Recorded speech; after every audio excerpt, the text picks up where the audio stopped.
नारायण साकार की संपूर्ण ब्रह्मांड सदा सदा के लिए जय जयकार। सत्संग,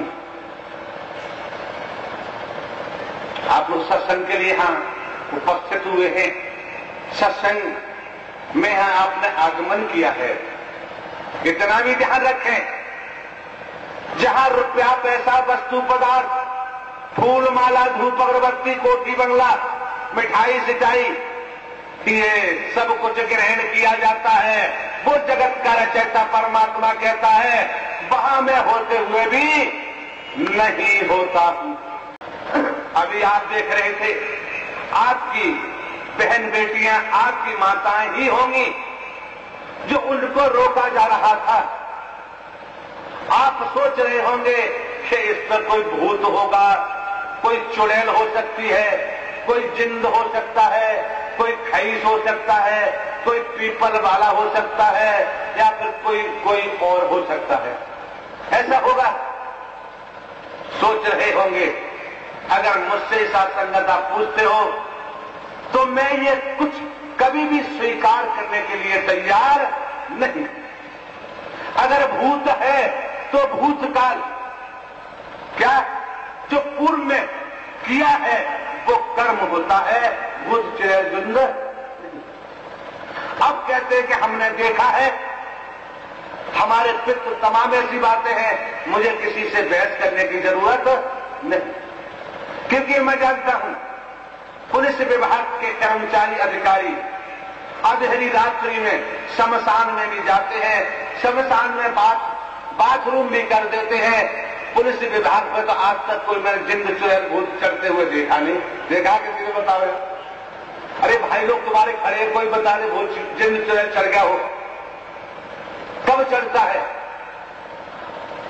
शंका संदेह भ्रम, शंका संदेह भ्रम, धर्म की आड़ में अंधविश्वास, इससे ज्यादा कुछ भी।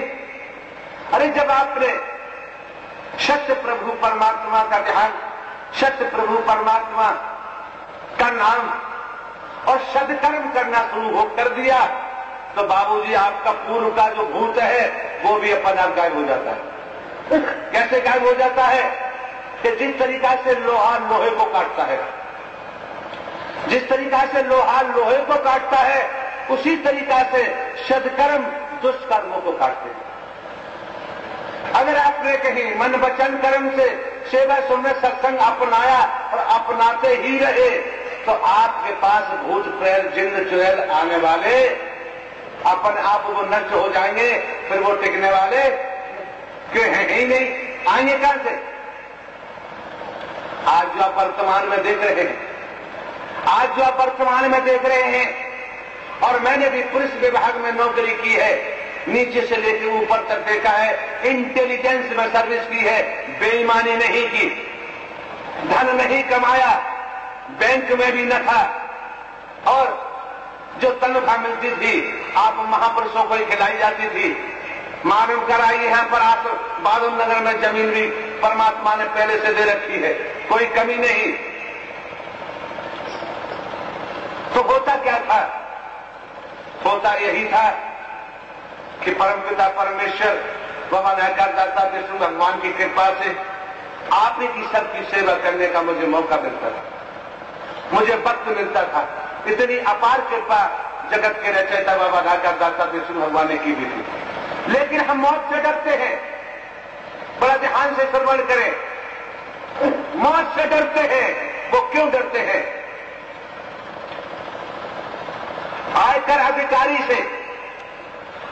अधिकारी से वही डरेगा जिसके बही खाते में गड़बड़ होगा।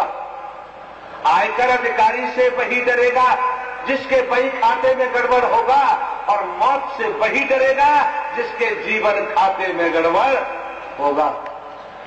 और जिसके जीवन खाते में गड़बड़ नहीं, वो कभी मौत से डरने वाला नहीं, कि वो जानता है, वो समझता है ईश्वर अंश जीव अविनाशी। वो जानता है जो इसमें बैठा हुआ है वो ईश्वर का अंश है, परमात्मा का अंश है, लेकिन उसे दिखाई कुछ क्यों नहीं देता? ये भी समझना बहुत जरूरी है।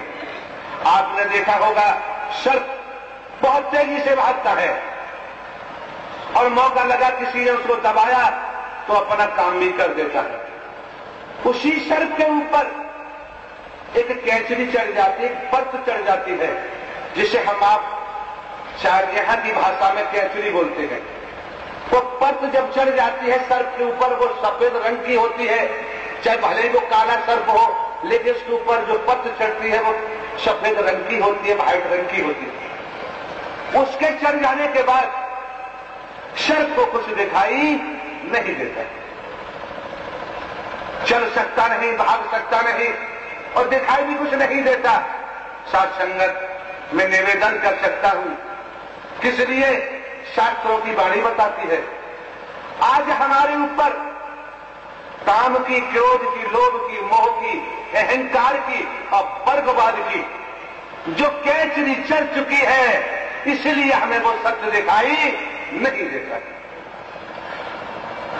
और जिस दिन सेवा सुमरन सत्संग करते करते, इन संतों की संगत करते करते जब ये कैचरी हटना शुरू हो जाएगी, आप आत्मिक बोध में आएंगे, आत्मिक मर्म में आएंगे, उसी दिन क्या होगा कि आप अपने को देखेंगे कि मैं एक आत्मा हूं।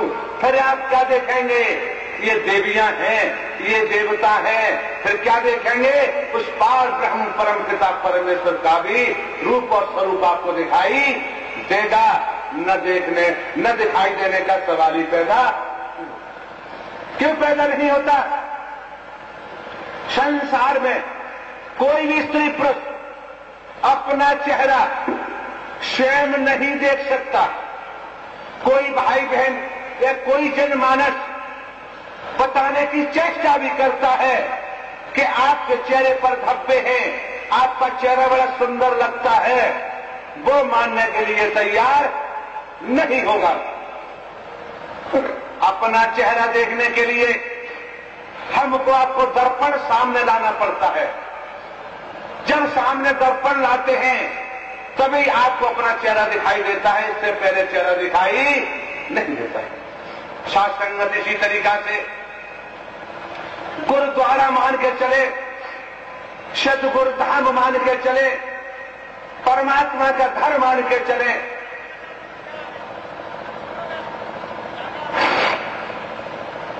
यहां पर जब हमको ये ज्ञान रूपी, पूर्व में आपने सुना ज्ञान सबके पास है, जो ज्ञान रूपी जब आपको दर्पण मिलेगा और दर्पण मिलने के बाद जब आप अपने को देखेंगे तब देखेंगे मैं एक आत्मा हूं। और इसी ज्ञान के द्वारा फिर ये आपकी बहन बेटियां भी आपको देवी दिखाई देना शुरू हो जाएंगे, फिर ये भाई लोग भी आपको देवता दिखाई देना शुरू हो जाएंगे, फिर कौमी टकराव बंद हो सकता है, फिर मजहबी टकराव भी बंद हो सकता है। उसका कारण, उसकी वजह यही है कि हम अपने मानव स्वरूप को, आत्मिक मर्म को जानने के बाद ही मानव स्वरूप को समझ सकते हैं। जब तक हम आत्मिक स्वरूप को नहीं समझ पाएंगे तब तक मानव स्वरूप को नहीं समझ सकते। मानव बने, मानव की पहचान बने, मानवता वाला कर्म करें, मानव से प्रेम करें। साथ संगत यही सीख, यही समझ हमें रामायण से भी मिलती है, गीता भागवत से भी मिलती है, यही समझ कुरान शरीफ से भी मिलती है, यही समझ गुरु ग्रंथ साहब से भी मिलती है, यही समझ बाइबल से भी मिलती है। इस समझ को हम नकार जाते हैं, वास्तव में ग्रहण नहीं कर पाते। और एक 5 वर्ष का बच्चा है, उसके जुबान से भी अगर कोई अद्भुत शब्द आता है तो साथ संगत उसे ग्रहण करने में कोई बुराई नहीं। उसे ग्रहण करना चाहिए, समझना चाहिए कि ये बच्चा के अलावा इसकी जुबान पर बैठने वाला परमात्मा ही हो सकता है, दूसरा नहीं। लेकिन आप ये भी देखते हैं रामायण को हम कितनी बार पढ़ते हैं, अध्ययन करते हैं, पठन पाठन करते हैं, और एक बार पठन पाठन में पता नहीं उस त्रेता के रावण को हम कितनी बार पठन पाठन करने में ही मार देते हैं। साथ संगत, त्रेता का रावण तो त्रेता में मारा जा चुका, अब वो तनधारी रावण नहीं था। अगर सत्यता साथ संगत ये है कि हमारी मेरी हमारे विषय विकारों बुराइयों रूपी रावण था, तनधारी रावण नहीं था। गीता भागवत के माध्यम से हम पठन पाठन करते हैं। एक बार में, एक दिन में शायद 10,000 कंस द्वापर वाले को हम मारते हैं। साथ संगत, वो तो बात श्री कृष्ण के द्वारा द्वापर में मारा जा चुका है। अब आकलन ये करना है कि द्वापर वाले कंस को तो हमने पठन पाठन करते हुए कितनी बार मार गिराया, त्रेता वाले रावण को हमने पठन पाठन करते हुए कितनी बार मार गिराया। साथ संगत, बात वो नहीं, बात ये है कि हमने जो हमारे अंदर मैं मेरी हिंदू मुस्लिम सिख ईसाई ब्राह्मण क्षत्रिय वैश्य शूद्र का जो रावण हमने बसा रखा है, इसको हमने अब तक मारा है अथवा नहीं। अगर इसको हमने नहीं मारा तो साथ संगत, रामायण तो हमारा साथ दे रही है, गीता भागवत हमारा साथ दे रही है, लेकिन साथ संगत हम धर्मशास्त्रों का अनुसरण नहीं कर पा रहे। जब हम धर्मशास्त्रों का अनुसरण नहीं कर पा रहे तो जैसी करनी वैसी भरनी, यही जगत का सार है। और झूठे की नैया डूबती, सत्य का बेड़ा। लेकिन जो आपने मंदिर गए, मस्जिद गए, गुरुद्वारा गए, शिवालय गए, शास्त्रों का आपने पठन पाठन किया, उसका फायदा तो परमात्मा दे रहे हैं। कैसे? सत्संगत, यहां कोई हिंदू मुस्लिम सिख ईसाई नहीं, यहां कोई ब्राह्मण क्षत्रिय वैश्य शूद्र नहीं, लेकिन संसारी निगाह से कोई बात आ रही है, कहना पड़ेगा। एक लड़का जवान था, किसी हमारे मुस्लिम परिवार में जन्म लिया हुआ था। वो लड़का पेशे से कुछ चोरी चपोरी का काम करता था। रोजे का वक्त आ गया, उस लड़के को 28 दिन हो गए रोजे रहते हुए। एक दिन दूसरा साथी आता है, बड़ा देखो यहां श्रवण करे ध्यान से। दूसरा लड़का आ गया, वो भी उसका साथी वही चोरी चपोरी का काम करता था। उसने कहा कि भाई सुनो यार, कि बोलो, कि फला गांव में आज बड़े अच्छे बैल आ गए हैं, तो कि फिर चलो चुरा के लाते हैं, बात बन जाएगी।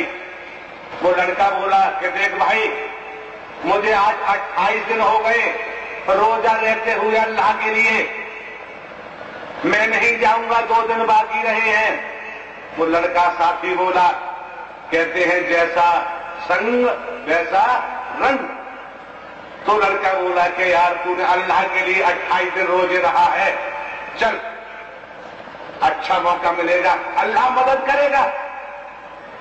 बुराई बहुत जल्दी आती है। होता है रात्रि में दोनों चले जाते हैं, और जिस गांव में किसान बैल खरीद के लाया था, बैल बंधे हुए हैं, और रात्रि के बाद पहुंचे, दोनों ने बैल खोल लिए और बैल खोल के लेके चल देते हैं। जब चल देते हैं तो शायद मालिक आया, उसने देखा बैल नहीं, वो चिल्लाने लगा कि चोर चोर चोर। गांव में जागृति हो गई, चारों दिशा में लोग भागने लगे। अब वो लड़का क्या कहता है, अल्लाह मुझे बचा, मैं तेरे लिए 28 दिन के रोजे रहा हूं, मुझे बचा। अल्लाह आवाज देते हैं कि बैलों की रस्सी छोड़ और भाग। अल्लाह आवाज देते हैं कि बैलों की रस्सी छोड़ और भाग। रस्सी श्रीमान जी नहीं छोड़ रहे, तब तक लोग कुछ आगे बढ़ रहे हैं। फिर कहता है कि अल्लाह मैं तेरे लिए 28 दिन के रोजे रहा हूं, मुझे बचा। अल्लाह फिर कहते हैं कि बैलों की रस्सी छोड़ और भाग। रस्सी छोड़ी नहीं और श्रीमान जी पकड़े गए। जो भी है अपना धौल धप किया, पुलिस को ले जाके दे दिया, चले गए जेल। 28 दिन का उन्हें बेनिफिट, 28 दिन का अल्लाह ने लाभ तो दे थे, लेकिन रस्सी नहीं छोड़ी, इसलिए उन्हें वो लाभ नहीं मिला। इसी तरीका से मेरा भी आप महापुरुषों से जहां तक आवाज पहुंच रही है, कहां पहुंच रही है ये आकलन करना मुश्किल है। जो हमने काम, क्रोध, लोभ, मोह, अहंकार, वर्गवाद की जो हमने रस्सी पकड़ी हुई है, इसलिए साथ संगत राम जी हमारी मदद उस रूप में नहीं कर पा रहे। इसीलिए वासुदेव श्री कृष्ण हमारी मदद उस रूप में नहीं कर पा रहे। इसीलिए हनुमान जी हमारी मदद उस रूप में नहीं कर पा रहे। इसीलिए अम्बा माता हमारी मदद उस रूप में नहीं कर पा रही। इसीलिए नानक देव जी हमारी मदद उस रूप में नहीं कर पा रहे। इसलिए गौतम बुद्ध हमारी मदद उस रूप में नहीं कर पा रहे, क्योंकि जो रस्सी हमने पकड़ रखी है काम, क्रोध, लोभ, मोह, अहंकार की, वो छूटती नहीं तो पूरी मदद होती दिखाई नहीं देती। रस्सी छोड़नी पड़ेगी। जब तक हम रस्सी नहीं छोड़ेंगे तब तक ये हमारा मानवी चोला, ये नर चोला सार्थक नहीं हो सकता। क्योंकि संत गोस्वामी तुलसीदास जी ने रामायण में बड़े मार्मिक और सुंदर ढंग से अंकित किया हुआ है। कामी, क्रोधी, लालची, इनसे भक्त न होए, भक्त करे कोई सूर्यमा, जात वर्ण कुल खुद। रामायण में स्पष्ट संत गोस्वामी तुलसीदास जी का लेख है। लेकिन आज हम समझ नहीं पाते और समझते हैं। देखा है आज आपके बेटे माता पिता का सम्मान नहीं कर पा रहे।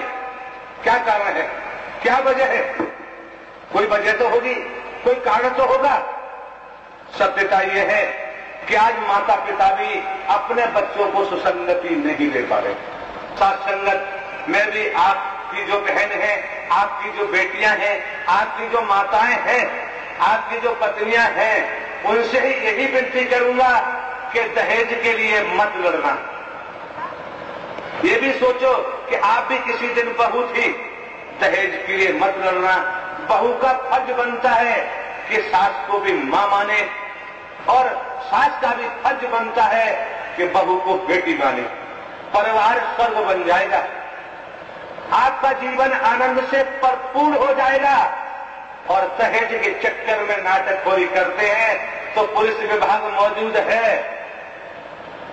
जो अपराध बनता है उसे भेजने में फिर देर भी जेल नहीं लगती है। तो सत्संग सत्य का अगर हमें मिल जाता है, जीवन परिवार में जीवन की कला हमको मिलती है, अगर हमें सत्य का सत्संग मिल जाता है, मानवता वाले धर्म को धारण कर लेते हैं, तो सत्संगत समाज में भी जीने की कला मिल जाती है, नौकरी करने की भी कला मिल जाती है। ऐसा कोई काम नहीं है सत्संगत जो हम कलाओं के साथ नहीं कर पाते हैं। कभी कभी भ्रांति पैदा हो जाती है। यहां भी ध्यान रखें, एक बल्ब होता है 60 वाट का, 40 वाट का, 100 वाट का, और ऊपर करते जाते हैं। साधारण व्यक्ति बड़ा इस ध्यान से श्रवण करें, बार बार मौका नहीं आता, क्योंकि अभी आपने सुना कि शब्द ही सार है, बाकी सब बेकार है। तो बल्ब 40, 60, 100 और ऊपर बढ़ते जाते हैं, वाट के होते हैं। इसी तरह से साधारण व्यक्ति, साधारण स्त्री पुरुष दो कलाओं से निर्मित है। वो दो कलाओं से निर्मित है। किसी कारणवश, किसी वजह से अगर उनके पास इससे अधिक धन आ गया, पद आ गया या ऊर्जा मिली, तो सत्संग निश्चित है उनकी बुद्धि, जिसे मानसिक कहते हैं, मानसिक डिसबैलेंस, जिसे पागलपन भी कहते हैं, उनको होगा, बचेगा शन, रूप, रंग, आवरण, तिलक, छापा, कंठ की माला नहीं। शन 3 कलाओं से निर्मित है। 3 कलाओं से अगर अधिक ऊर्जा आ जाती है, 3 कलाओं से अगर अधिक ऊर्जा आ जाती है किसी भी रूप में, उसकी भी मानसिकता गड़बड़ाएगी, बचेगी नहीं। ऋषि मुनि 4 कलाओं से निर्मित है, अगर 4 कलाओं से ज्यादा ऊर्जा आ जाती है तन की, मन की, धन की या साधना की, उनकी भी मानसिकता गड़बड़ाएगी, बचेगी नहीं। अब बात आती है अवतार, अवतार वाली बात आती है। ये जगत के रचयिता निराकार दाता विष्णु भगवान का खेल है।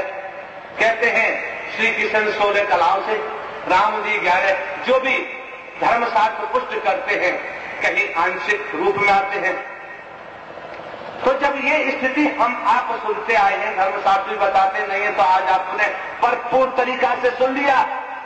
एक सीता जी का अपहरण हुआ तो एक राम को पैदा किया, एक सीता का अपहरण हुआ तो एक राम को पैदा किया, धर्मशास्त्र पुष्ट करते हैं।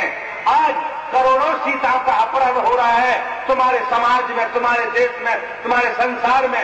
जब करोड़ों सीताओं का अपहरण हो रहा है तो अब एक राम पैदा होने वाला नहीं, अब एक राम पैदा होने वाला नहीं। वही निराकार ब्रह्म को और पूर्ण सत्ता में इस धराधाम पर आ चुके हैं या आना ही है, अब बचने वाला नहीं।